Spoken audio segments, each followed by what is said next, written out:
Un saludo cordial y afectuoso para toda la audiencia y para el Ministerio Verdad Adventista. Agradecemos a Dios por el estudio del trimestre El amor y la justicia de Dios y por la lección número 4, programada para el sábado 25 de enero. Dios es apasionado y compasivo.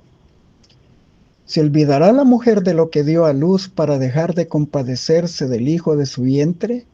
Aunque ella se olvide, yo nunca me olvidaré de ti. Isaías capítulo 49, versículo número 15. Dios es amor, primero de Juan 4:8.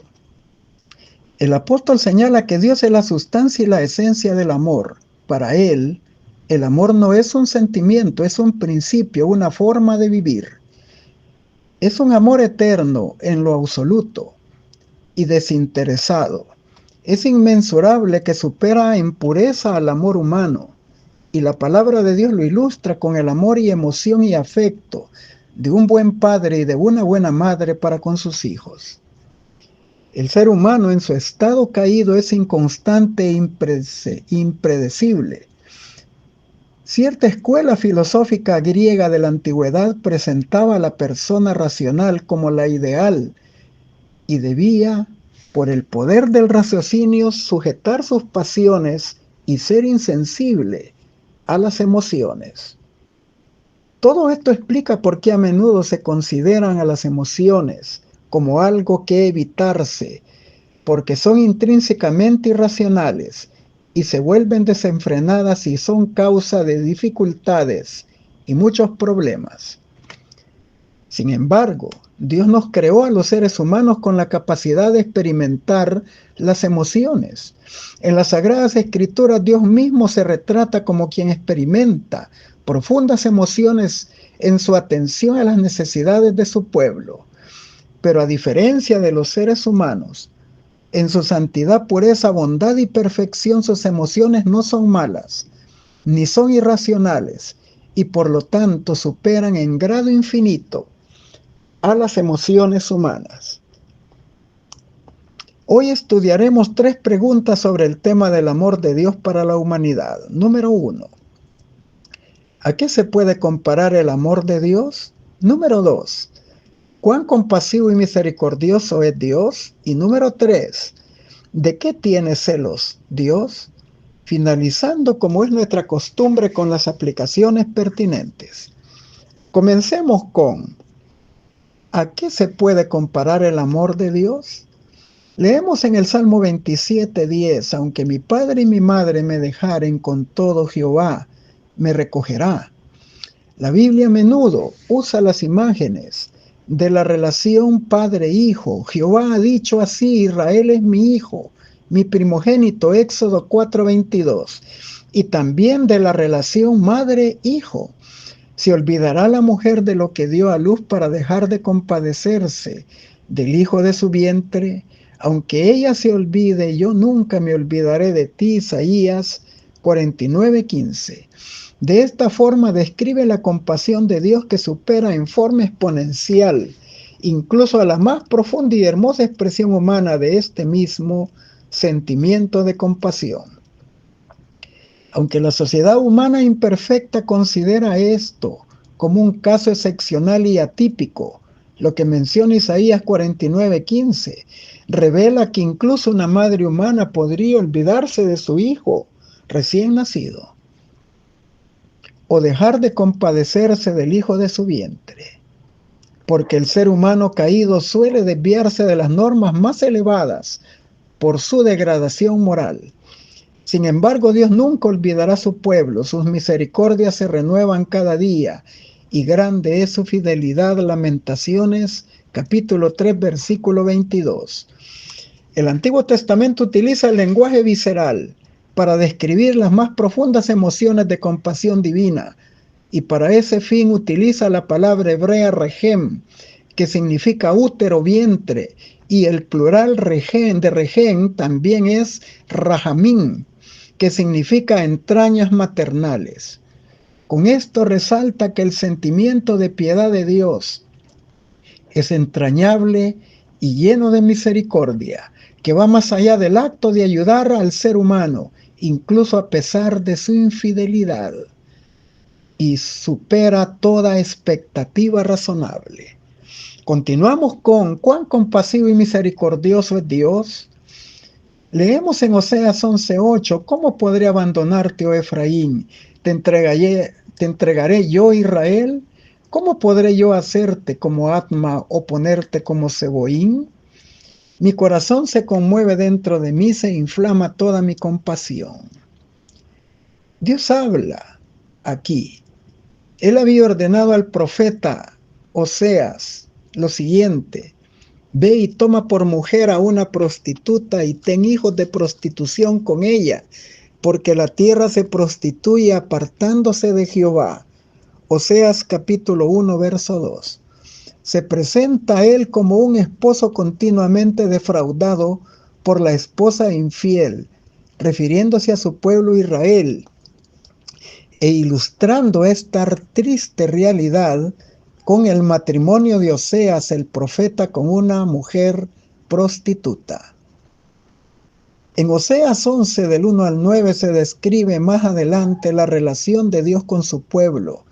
Inicia describiendo su imagen de un padre amoroso con su hijo, tomándolo de la mano para enseñarle a caminar, sustentándolo y llevándolo a la tierra prometida. Deuteronomio 1:31. Y también describe cómo el pueblo a través del tiempo lo abandona para seguir a los Baales y a los ídolos de las naciones, a pesar de que él los atraía hacia sí con cuerdas de amor. Sin embargo, ellos le rechazaron con indiferencia y con expresiones de entrañable compasión. Dios tenía que dejarlos por su obstinación a cosechar los resultados de sus propias decisiones y acciones de rebelión contra su voluntad. La espada siria vendría sobre ellos. El Señor sigue diciendo: aunque me llaman el Altísimo, ninguno absolutamente me quiere enaltecer. ¿Cómo podré abandonarte, oh Efraín? ¿Te entregaré yo, Israel? ¿Cómo podré yo hacerte como Adna o ponerte como Seboín? Mi corazón se conmueve dentro de mí, se inflama toda mi compasión. Los profetas comentan: en todas sus angustias él fue afligido y el ángel de su presencia lo salvó. En su amor y en su compasión lo redimió, los levantó, los sostuvo todos los días de antaño. Isaías 63:9. Sin embargo, su pueblo le fue infiel en repetidas ocasiones, y eso los alejó de Dios y trajo sobre ellos mismos juicios. Y esto entristeció profundamente a nuestro Dios. Oseas 11:8 usa el hebreo kamar: dentro de mí se inflama toda mi compasión. El corazón me da vuelcos, Nueva Versión Internacional.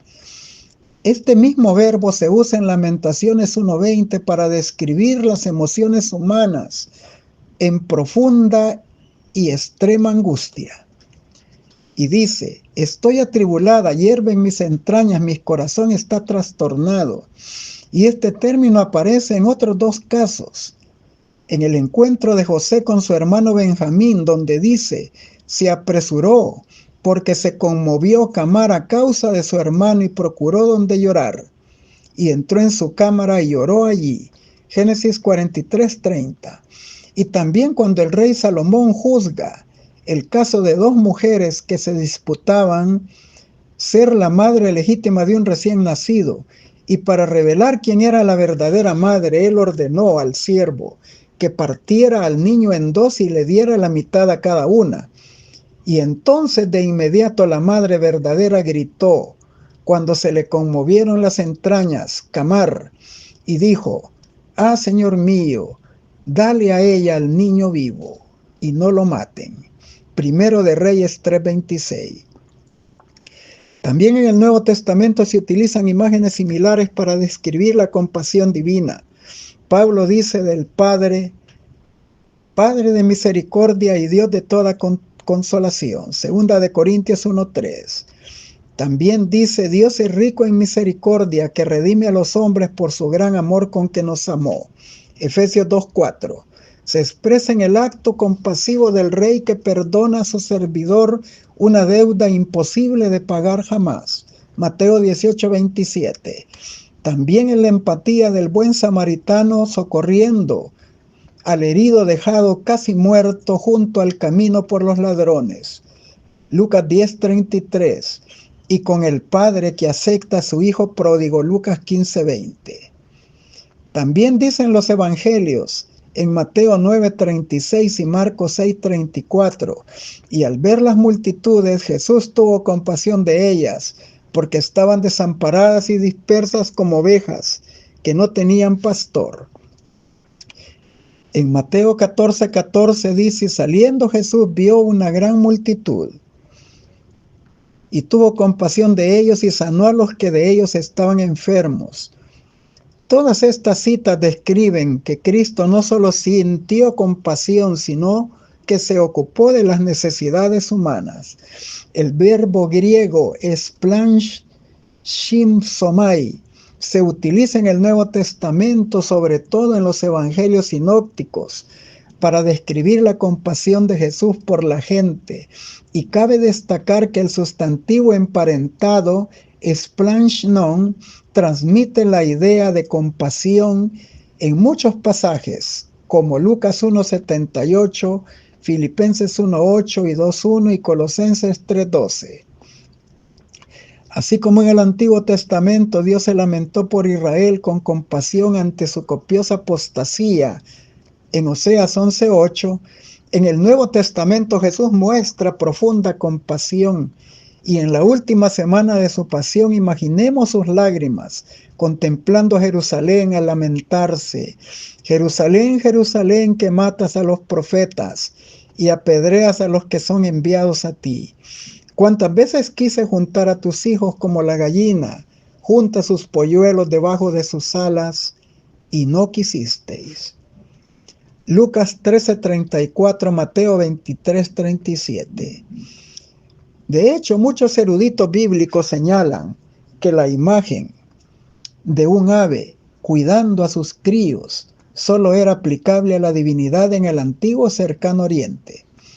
Muchos ven aquí una alusión a Deuteronomio 32:11, como un águila que despierta su nidada, que revolotea sobre sus polluelos, extendió sus alas y los tomó, los llevó sobre su plumaje.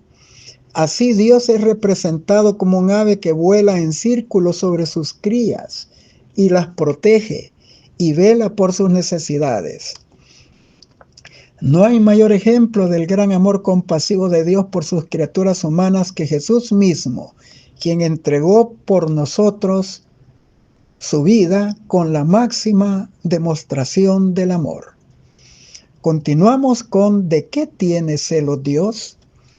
Hemos visto cómo el Antiguo Testamento presenta el hebreo Rahum, al Dios compasivo, y sin embargo la Biblia también nos presenta a Dios como un Dios celoso, usando el hebreo Caná, para describir el profundo amor que siente en sus anhelos de tener una relación exclusiva con su pueblo.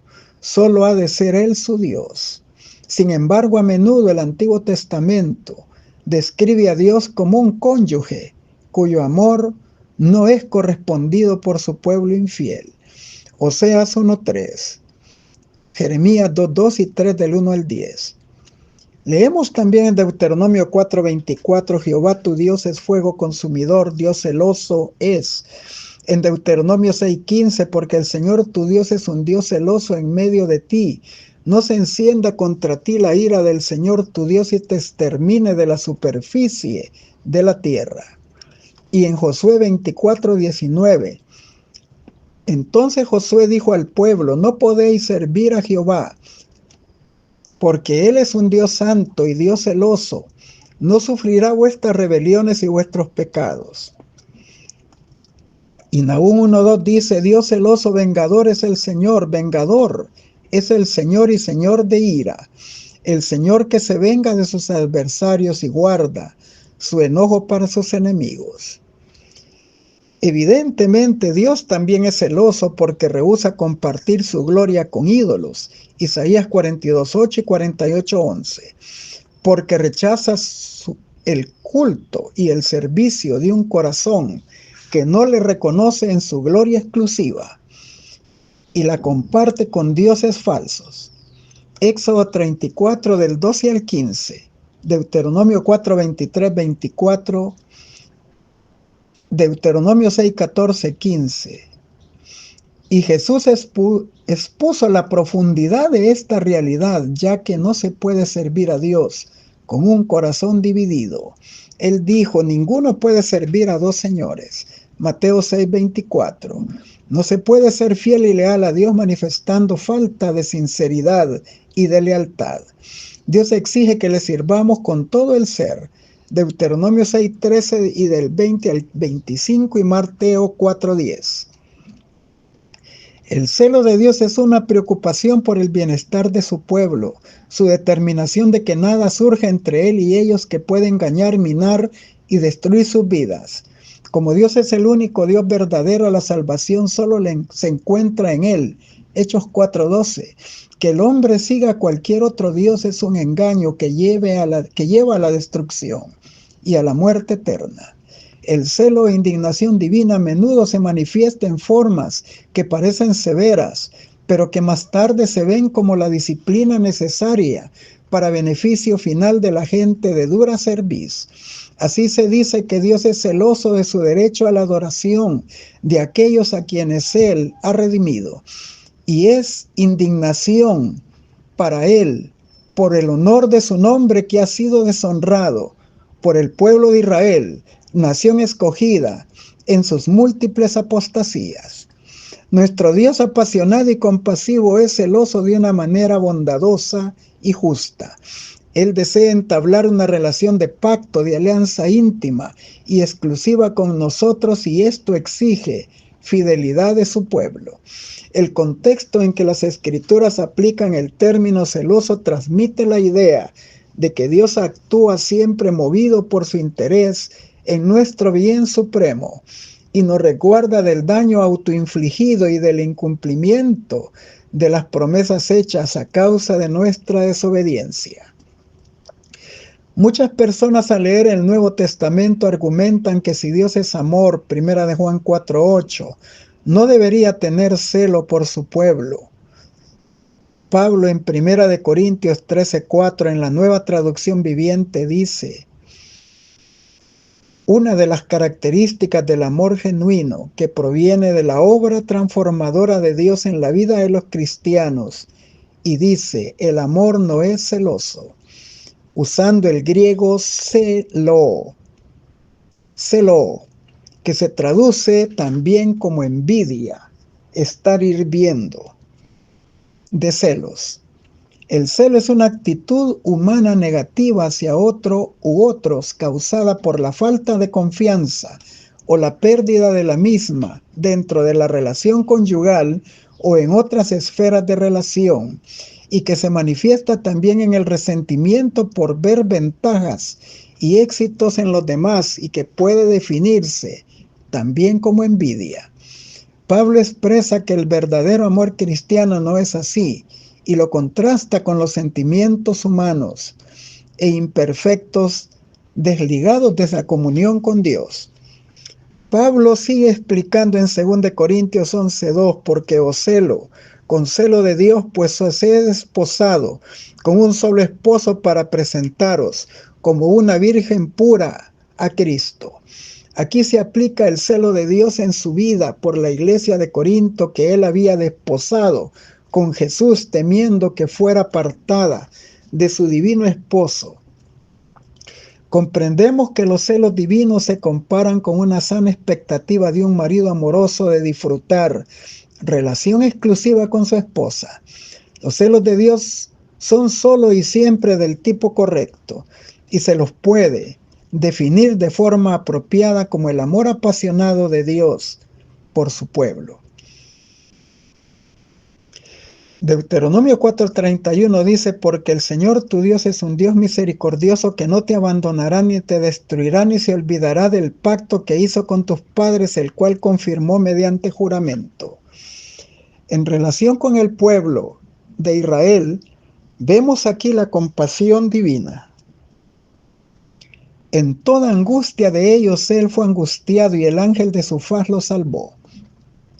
En su amor y en su clemencia los redimió y los trajo y los levantó todos los días de la antigüedad. Isaías 63:9. Este versículo tiene una traducción popularmente aceptada que menciona él fue angustiado. Se basa en varios manuscritos hebreos y en la tradición masorética. Sin embargo, la traducción literal dice él no fue adversario. Así presenta a Dios como una admirable empatía y un tierno amor paterno, sufriendo al lado de sus hijos que sufren, viendo su aflicción en Egipto, Éxodo 3:16, y luego con su brazo fuerte salvándolos de la esclavitud con ternura y cuidado protector llevándolos a la tierra prometida. Dios es profundamente afectado por las penas de su pueblo y el Nuevo Testamento lo testifica en las obras de amor de Jesús. Marcos 9:36 y Marcos 14:14. El Evangelio nos presenta la buena nueva de que Él ahora es nuestro gran sumo sacerdote en el santuario celestial y que sigue compadeciéndose de nuestras debilidades. Hebreos 4:15. Y Jesús no ha cambiado. Él es el mismo ayer y hoy y por los siglos. Amén. Hebreos 13:8. En 1 Corintios 13 del 4 al 8 dice, el amor es sufrido, es benigno, el amor no tiene envidia, el amor no es jactancioso, no se envanece, no hace nada indebido, no busca lo suyo, no se irrita, no guarda rencor, no se goza de la injusticia, mas se goza de la verdad. Todo lo sufre, todo lo cree, todo lo espera, todo lo soporta. El amor nunca deja de ser, pero las profecías se acabarán y cesarán las lenguas, y la ciencia acabará. Pablo personifica el amor en sus aspectos positivos y negativos. En los primeros versículos del 4 al 7 destaca 7 características del amor. El amor es sufrido, benigno, todo lo sufre, todo lo cree, todo lo espera, todo lo soporta, nunca deja de ser. Y luego añade 8 actitudes que son completamente extrañas a su naturaleza. El amor no tiene envidia, no es jactancioso, no se envanece, no hace nada indebido, no busca lo suyo, no se irrita, no guarda rencor, no se goza de la injusticia.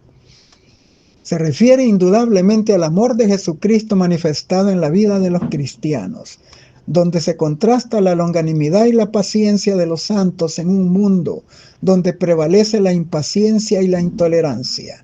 El amor es magnánimo, es decir, generoso, noble, altruista, desinteresado, benévolo, bondadoso, con las faltas y fracasos de los demás y de sus debilidades también. Reconoce que todos los seres humanos somos falibles y estamos sujetos al error y cometemos muchos por nuestra naturaleza caída. El amor es sufrido, tiene la cualidad de ser paciente y capaz de soportar el ser oprimido, perseguido, calumniado injustamente como un fruto que el Espíritu Santo le da y lo capacita. El amor es benigno, manifiesta consideración, llena de bondad, simpatía y sensibilidad ante las luchas y dificultades de los demás. Esto es opuesto al odio, la ira, la severidad, la aspereza, la dureza, la venganza. Quien lo posee con bondad anhela hacer bien y ayudar a la felicidad de otros. No tiene envidia por el éxito de los demás. La misma sociedad clasifica la envidia y los celos entre los defectos más crueles y despreciables del ser humano. El amor no es jactancioso, es decir, es humilde, no se llena de justicia propia, no se envanece, no se ensalza, no se sobreestima sobre los demás, no se vanagloria ni busca halagos de otros por cualquier logro alcanzado. El amor no hace nada indebido, no actúa de forma indecorosa ni deshonesta ni con falta de cortesía, no hiere la sensibilidad de otros, sino que se va en busca de lo correcto, promueve las buenas relaciones y está bajo el control de la razón. No actúa por impulsos, emociones o sentimientos fortuitos. El amor no busca lo suyo, no busca ventajas egoístas, pone el yo en el último lugar, coloca a los demás en el primero. Es un amor desinteresado, completamente dispuesto a hacer la voluntad divina, aún al grado de sacrificar la comodidad, el tiempo de tranquilidad, recursos, talentos, a favor del bienestar de los hermanos y del prójimo. El amor no se irrita, no manifiesta disgusto, ira e impaciencia, testifica que Jesús transforma el carácter que fue antes airado y pecaminoso. Ahora el Espíritu Santo lo manifiesta en su tranquilidad y bondad. No guarda rencor, no toma en cuenta el mal recibido, ni lo vive recordando. El amor no se goza de la injusticia, trata con igualdad a amigos y aún a aquellos que se consideran sus enemigos. No se goza del fracaso espiritual de otros, no celebra la caída del que se equivoca. El amor se goza de la verdad, se goza en el progreso de ver la verdad actuando en el corazón y en la vida, y de los resultados del Evangelio. Cuando ve la liberación de hombres que antes fueron esclavos del pecado, y se une a la felicidad del cielo al ser rescatada un alma perdida. El amor todo lo sufre, calla las faltas recibidas. El amor todo lo cree, es optimista con los demás, no cambia de opinión, cree a Dios sin preguntar ni cavilar, que es su divina voluntad revelada en la Biblia, y la acepta. Y también en los testimonios acepta el consejo. No tome en vano las instrucciones de Dios, las obedece con alegría y gratitud. El amor todo lo espera. Confía en las promesas divinas de que todas las cosas ayudarán para bien a los que aman a Dios. Mantiene esta posición aún frente a la oposición. Continúa confiando en Dios y está dispuesto a hacer frente aún al ridículo y al desprecio, creyendo que a su debido tiempo la verdad será enaltecida. El amor todo lo soporta, sean dificultades, pruebas, persecuciones, injurias de origen humano y todos aquellos ataques que Dios estime conveniente permitir que el diablo haga en nuestra contra. El amor nunca deja de ser, no acaba, no deja de cumplir el propósito establecido por Dios. Y luego Pablo finaliza puntualizando que cuando el pueblo de Dios llegue al hogar celestial, ya no necesitará la conducción especial del don de profecía tan vital para nosotros en nuestro peregrinaje actual. Entonces las profecías cesarán, dice. También el don de lenguas, tan necesario para predicar mundialmente el Evangelio, no será necesario como lo es hoy. Y la ciencia o el conocimiento para explicar la verdad a otros ya no será necesaria como lo es hoy. Pablo destaca la superioridad del amor sobre los otros dones espirituales que fueron útiles en la edificación de la iglesia, pero que no se necesitarán más cuando la iglesia reine triunfante con Jesús. Alabado sea Dios porque el Espíritu Santo derrame el amor de Dios en los corazones de quienes permanecen en Jesús por la fe. Romanos 5:5. No debemos limitarnos a sentirnos reconfortados por los beneficios individuales recibidos, sino que debemos estar dispuestos a reconfortar a los demás. Esto implica la muerte a nuestro yo y la victoria sobre el egoísmo. Solo Dios puede hacer la realidad en este milagro. Y pidamos a Dios que nos dé un corazón nuevo para Él y para los demás. Un amor puro y purificador que nos eleve en lo que es bueno y elimina la escoria de nuestro interior. Que la oración de Pablo se haga realidad en nosotros y en nuestro ambiente cristiano. Que el Señor los haga crecer y aumentar en amor entre ustedes y hacia los demás, para que se fortalezca su corazón y sean ustedes santos e irreprensibles delante de nuestro Dios y Padre, cuando venga nuestro Señor Jesucristo con todos sus santos. Primera Tesalonicenses capítulo 3 versículos 12 y 13, Reina Valera contemporánea. Finalizamos con las aplicaciones pertinentes. Nuestro Padre Celestial odia el pecado, pero ama al pecador y se entregó a sí mismo en la persona de Cristo, para que todos los que quieran se salvarán y tuvieran eterna bienaventuranza en el reino de gloria. ¿Qué lenguaje más fuerte o más tierno podría haberse empleado en que el que ha escogido para expresar su amor para nosotros, Dios? Él declara: ¿acaso se olvidará la mujer de su niño de pecho para no compadecerse del hijo de sus entrañas? Si se olvidaran, yo no me olvidaré de ti. Isaías 49:15. Al leer las promesas recuerda que son la expresión de un amor y una piedad indecibles. El gran corazón del amor infinito se siente atraído hacia el pecador con una compasión sin límites. Tenemos redención por su sangre, el perdón de los pecados, Efesios 1:7. Si solo se cree que Dios es tu ayudador, que quiere restaurar su imagen moral en el hombre, a medida que te acerques a Él con confesión y arrepentimiento, Él se acercará a ti con misericordia y perdón. El camino a Cristo, páginas 54 y 55. En su trato con la raza humana, Dios sobrelleva con paciencia al impenitente.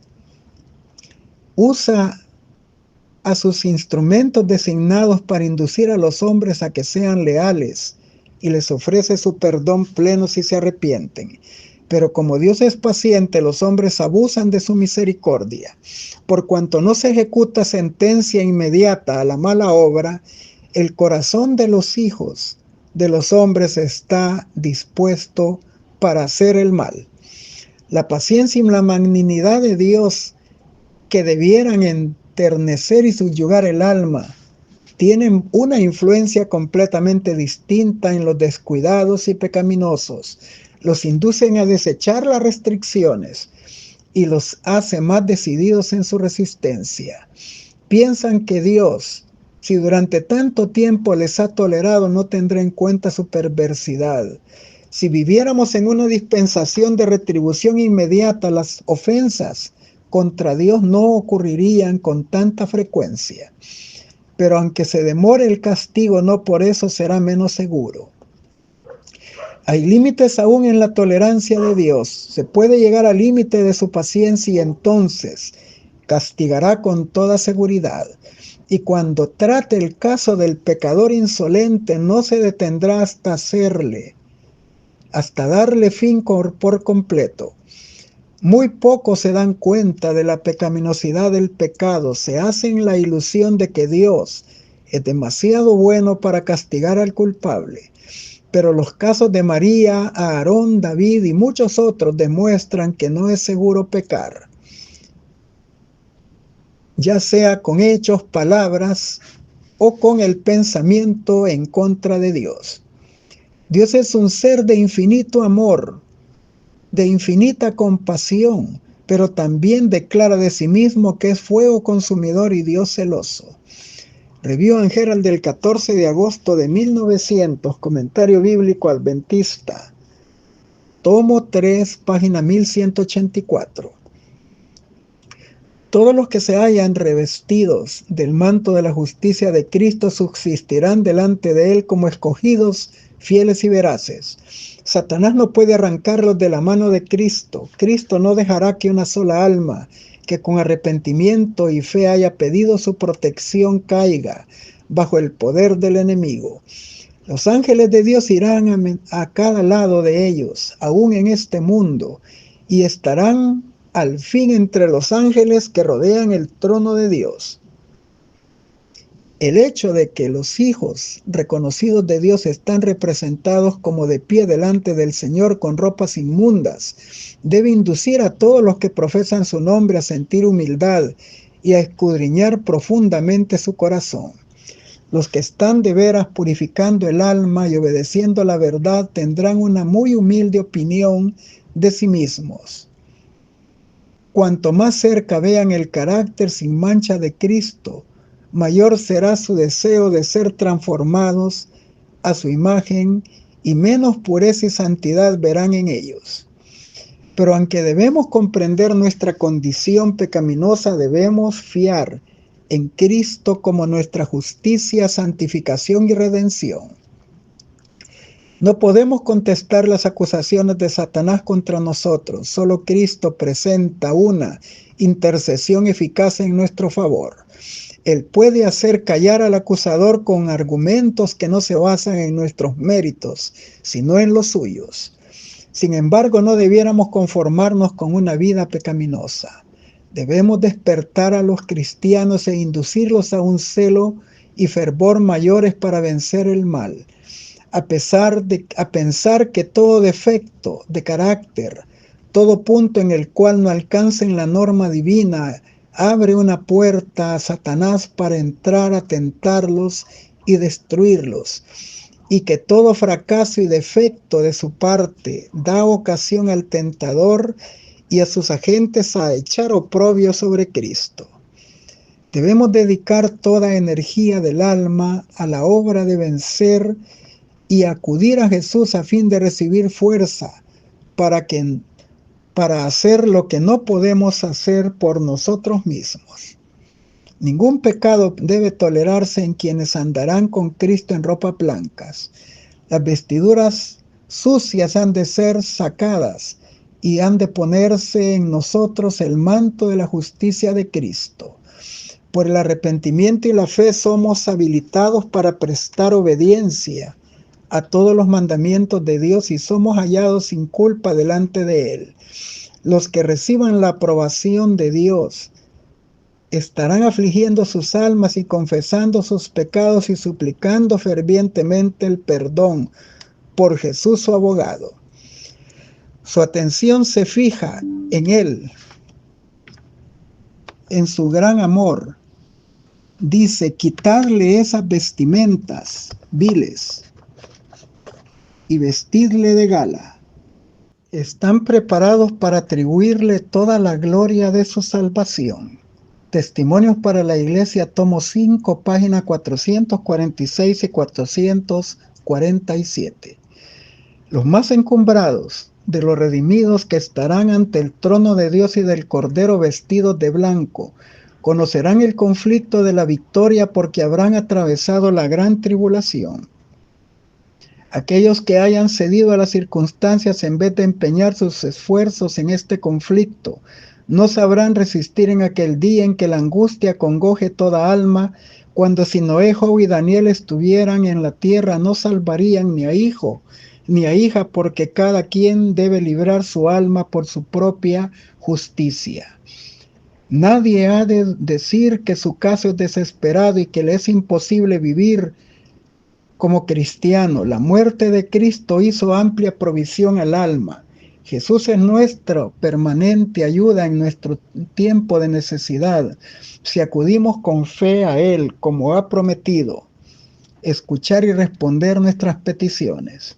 Ahora debemos mantenernos nosotros y nuestros hijos sin mancha del mundo. Ahora debemos lavar las ropas de nuestro carácter y emblanquecerlas en la sangre del Cordero. Ahora debemos vencer el orgullo, la pasión y la pereza espiritual. Ahora debemos despertar y hacer especiales esfuerzos para hacer simétrico el carácter. Estamos en situación de gravísima prueba, velando y esperando la aparición de nuestro Señor.